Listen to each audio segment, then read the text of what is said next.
don't know about you, but it is really hard for me sometimes to turn on the news or to read stories that are going on in the world and not to get totally overwhelmed by what's going on, to not get totally distraught by all the things that are happening in our world today. When I focus, or when we focus on that myriad of things that are going on, from shootings to suicide bombings to what looks like disregard for this planet and our environment, it's really hard not to feel hopeless and helpless.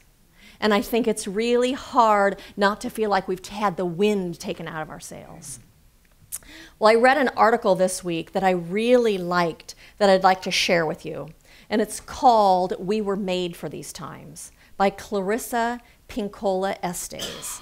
She says, "My friends, do not lose heart. We were made for these times." I have heard from so many recently who are deeply and properly bewildered. They're concerned about the state of affairs in our world right now. Ours is a time of almost daily astonishment and often righteous rage over the latest degradation of what matters most to civilized, visionary people. Please do not spend your spirit dry by bewailing these difficult times. Especially do not lose hope. Most particularly because the fact is that we were made for these times.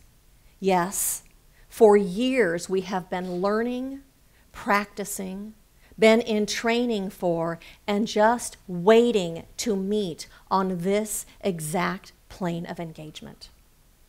I grew up in the Great Lakes and recognize a seaworthy vessel when I see one. Regarding awakened souls, there have never been more able vessels in the waters than there are right here now across this world. They are fully provisioned and able to signal one another as never before in the history of humankind. Look out over the prow. There are thousands of boats of righteous souls on the waters with you. Even though your veneers may shiver from every wave in this stormy royal, I assure you that the long timbers composing your prow and rudder come from a greater forest.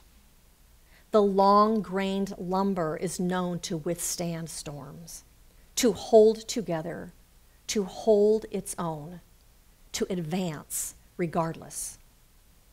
In any dark time, there is a tendency to veer toward fainting over how much is wrong or unmended in the world. Do not focus on that. There is a tendency, too, to fall into being weakened by dwelling on what is outside your reach, but what cannot yet be. Do not focus there. That is spending the wind without raising the sails. We are needed. This is all I can know. And though we meet resistance, we more so will meet great souls who hail us, love us, guide us, and we will know them when they appear. Didn't you say you were a believer? Didn't you say you pledged to listen to a voice greater? Didn't you ask for grace? Don't you remember that to be in grace means to submit to that voice greater? Ours is not the task of fixing the entire world all at once, but of stretching out to mend the part of the world that is within our reach. Any small, calm thing that one soul can do to help another soul, to assist some portion of the suffering world, will help immensely. It is not given to us to know which acts or by whom will cause the critical mass to tip toward enduring good. What is needed for dramatic change is an accumulation of acts, adding to, adding more, continuing. We know that it does not take everyone on earth to bring justice and peace, but only a small, determined group who will not give up during the first, second, or 100th gale. One of the most calming and powerful actions you can take to intervene in this stormy world is to stand up and show your soul. There will always be times when you feel discouraged. I too have felt despair many times in my life, but I do not keep a chair for it. I will not entertain it. It is not allowed to eat from my plate. The reason is this: in my uttermost bones, I know something as you do. It is that there can be no despair when you remember why you came to earth and who sent you here. The good words we say and the good words we do are not ours. They are the words and deeds of the one who brought us here. It is that spirit, and in that spirit, that I hope you will write this on your wall. When a great ship is in harbor and moored, it is safe, there can be no doubt. But that is not what great ships were built for.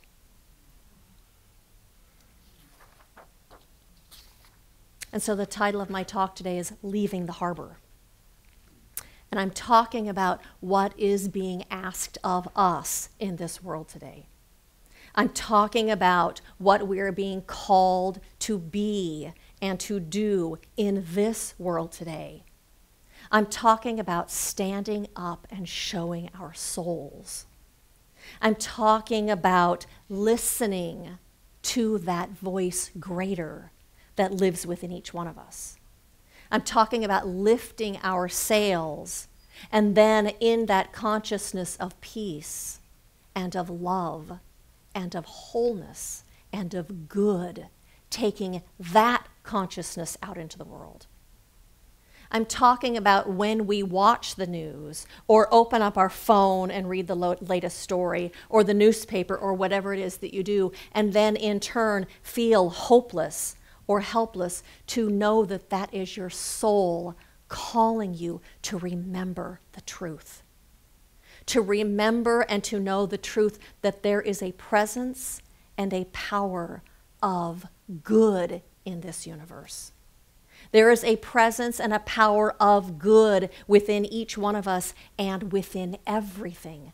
It is ever present in and through and behind and inside of everything, this presence of good.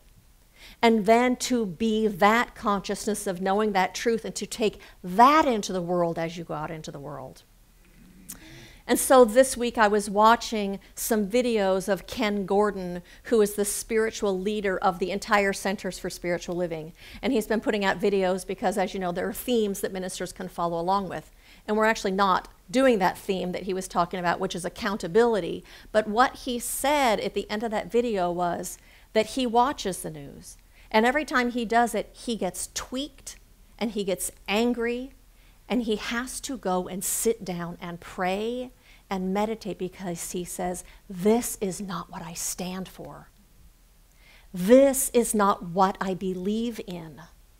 This is not what I want to create more of in the world. So he uses that call of his own beingness to remember the truth.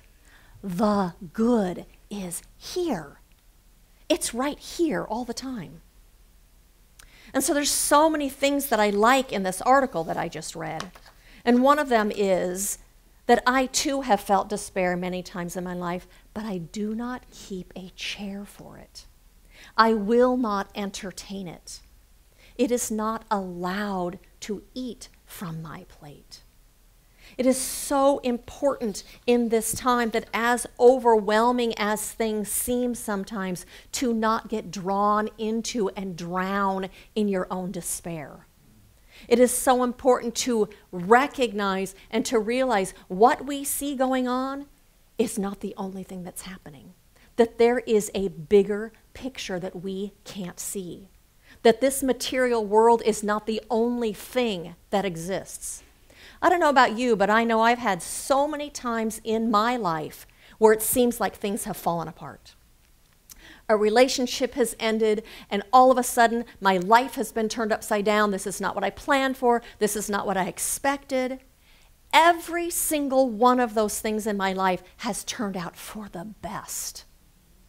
Every single one of those things has allowed me to embody more of who I am, to step into my own power, into my own love, into my own peace, to bring that into my life and to have a better life than I could have had that thing not changed.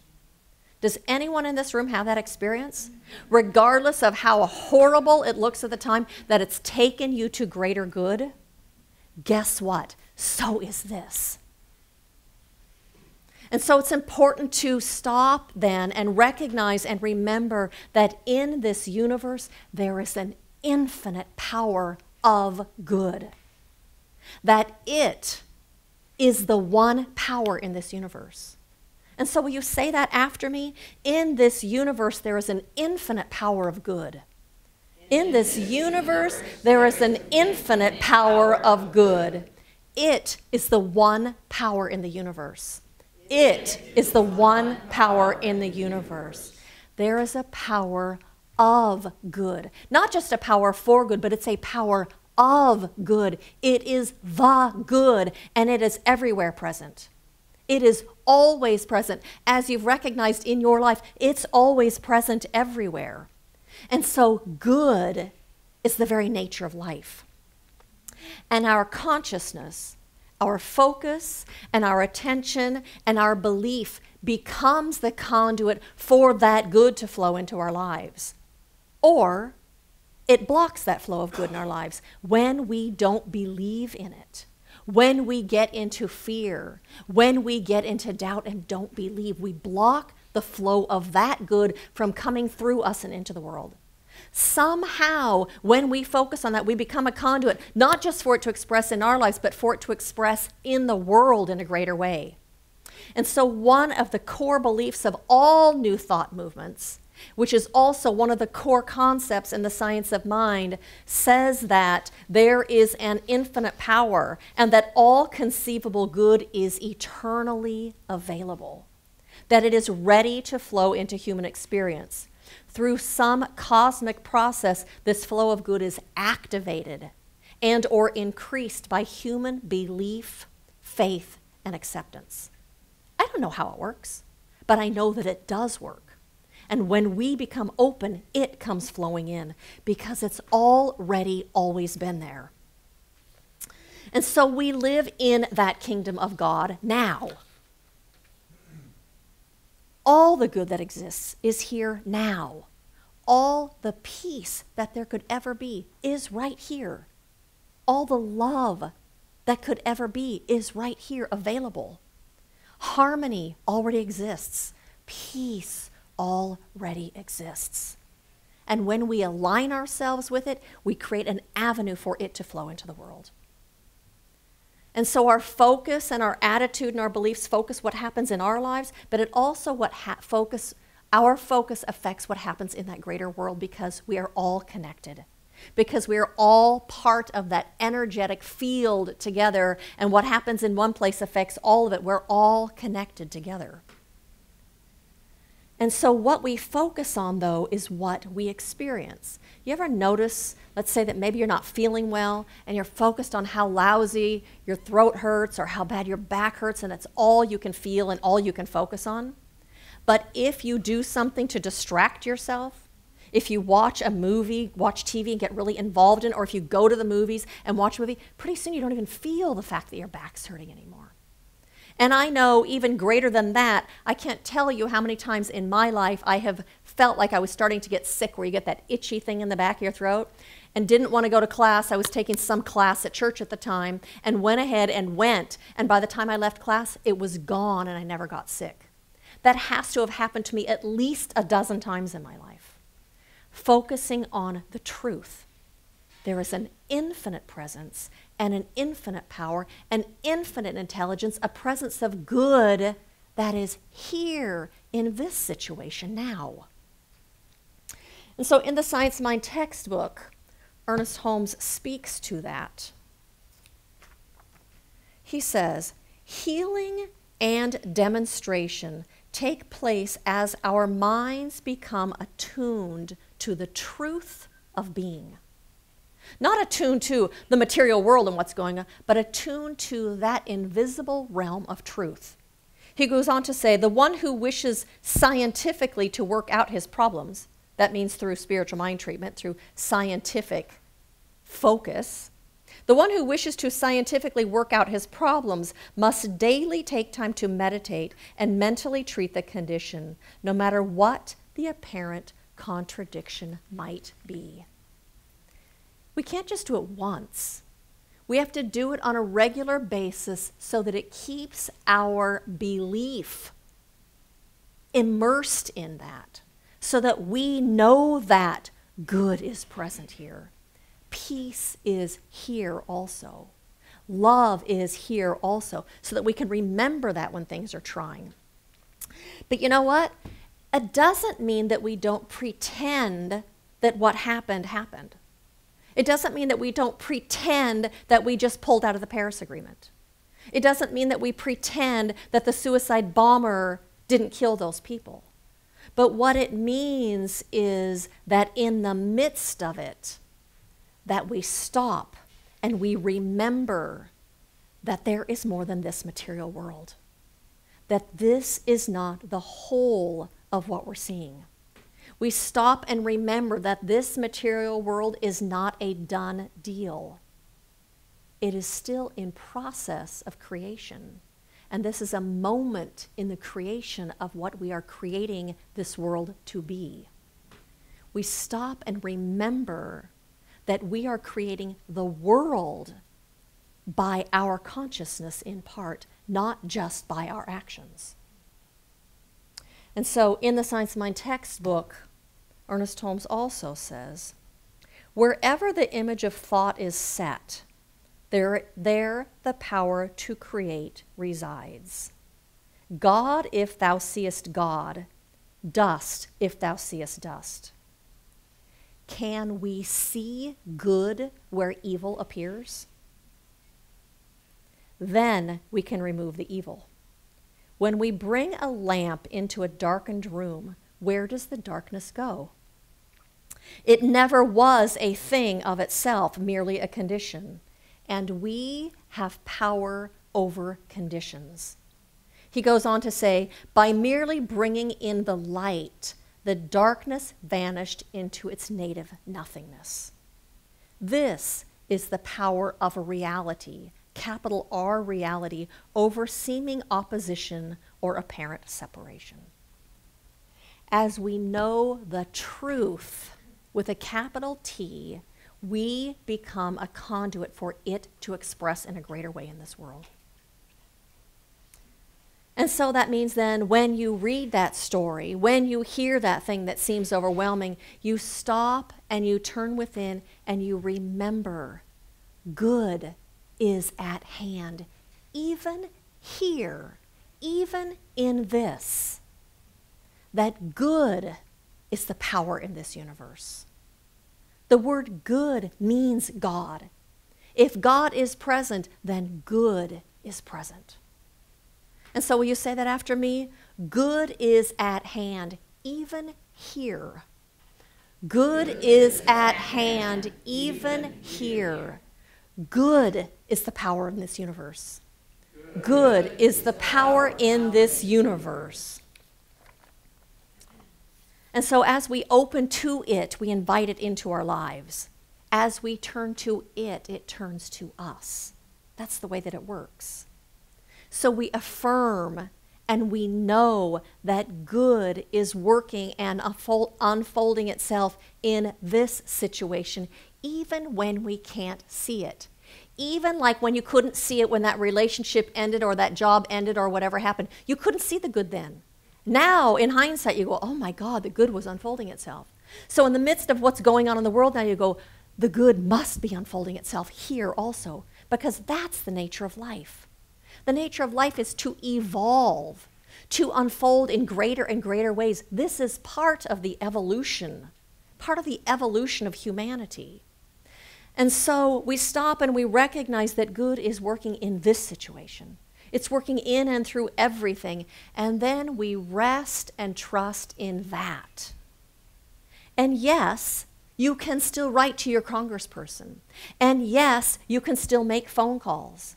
And yes, you can go out and do what you need to do, but you do it from the place of trusting that good is unfolding here.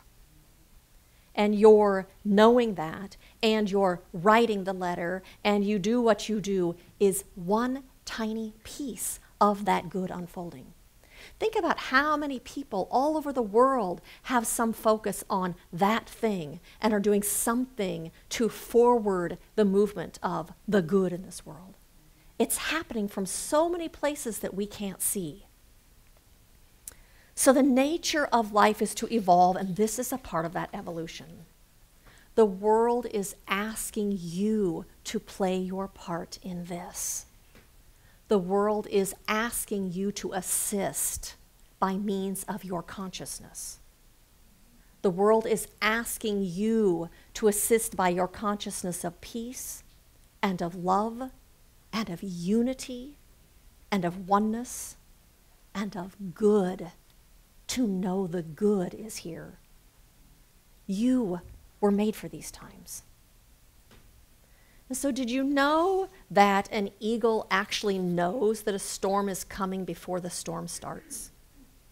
Long before the storm breaks. And what happens is that eagle flies to some really high spot on a tree and waits for the winds to come. And then as soon as the winds come, the eagle sets its wings so that those winds pick it up and lift it up above the storm. The storm is below while the eagle is soaring up above the storm. The eagle doesn't escape the storm. It uses the storm to lift it.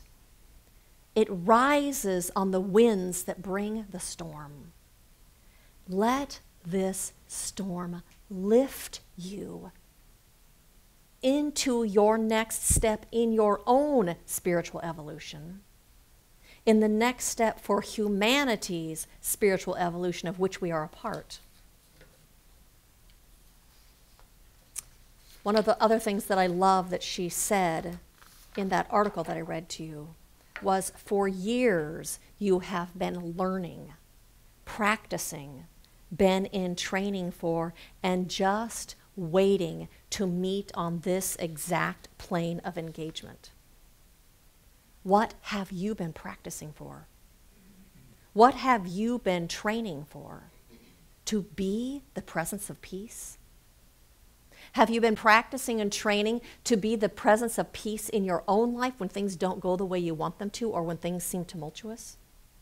Have you been practicing being the activity of love? Have you been practicing being inclusive to those who are different from you? Those who don't believe the same ways that you believe, or who don't do the same things that you do, or don't have the same values that you have? Have you been practicing being inclusive of them? Have you been practicing being a place of poise and calm? Have you been practicing living in faith? Have you been practicing trusting that life is always for you, even when you can't see it? Have you been practicing trusting that good comes in the end, always? That practice has brought you to this moment in time. So we are being called to bring what we have learned, what we have been practicing into the world, and to be a healing presence in this world. As we walk this path during these challenging times, we are being called to dig deeper, to go deeper within ourselves, to take our focus off of the world and instead shine the light on the truth that we have come to understand, to shine the light on the good, on that divine presence, on the truth of peace, on the truth that love is, on the truth that we are safe always, because we are eternal beings made of nothing other than the light of God. Nothing can harm that. We are safe to tell ourselves the truth that good is here and happening now. And so my invitation to you is to remember that. Remember that good is the very nature of life. To remind yourself of that often, every time you get scared and get pulled down, to remember that good is here wherever you are, at every moment, to know that good is unfolding itself through you and through what's going on in the world today. Take time to be in meditation or to read the things that help you remember, that keep you centered, that keep you aligned. Read the writings of Ernest Holmes or Joel Goldsmith or Eric Butterworth or Dr. Michael Beckwith or whoever it is that inspires you and helps you remember and find your peace and know that the good is here.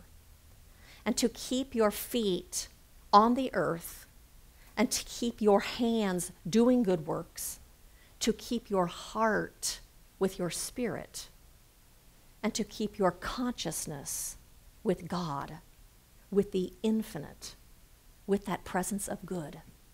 And so blessings to you, each on this path of stepping into and being the presence of what it is that you already know and who you've come here to be. I thank you and bless you each on this path.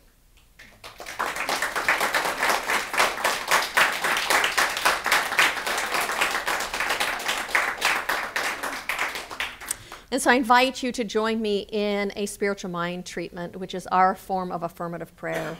And so how good it is just to answer this call of our own spirits to stop and to remember the sacred, to remember that infinite one that expresses itself in and through and around and as everything in this universe. That I recognize this infinite presence of good, this infinite intelligence, this absolute love is the ground of all being. That it is from this one that everything in this universe has come from, and it is this one that animates everything that exists. This one is present in and through everything, even when I can't see it. I take my attention and my spirit back to this place of remembering, this place that feels like coming home. Oh, yes, here you are. Oh, yes, here is that infinite one that feels like the very activity of love. That infinite one that guides the planets and the stars in their orbits. That one that orchestrates all the activities in my body is that same one that permeates everything. And so today we lean into that remembering. We lean into that knowing that we cannot be separate for it for a moment in all of eternity, for it is the very essence of who we are. We cannot be separate from it in our life because it is the life that we are living. Nothing in this world can be separate from it, for it is everywhere present. And so today we rest in that consciousness, in that awareness, knowing that good is absolutely unfolding itself everywhere, because that is the nature of the divine.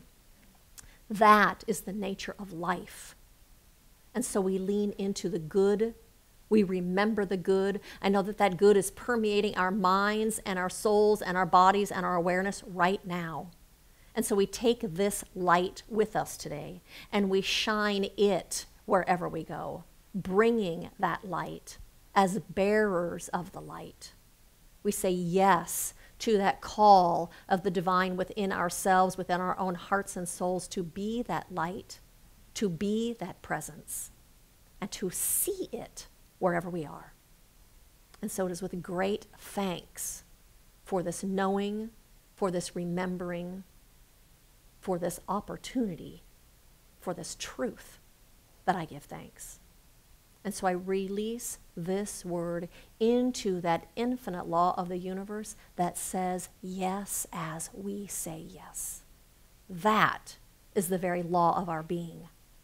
And so I release this prayer in trust, in faith, in absolute acceptance, and in knowing.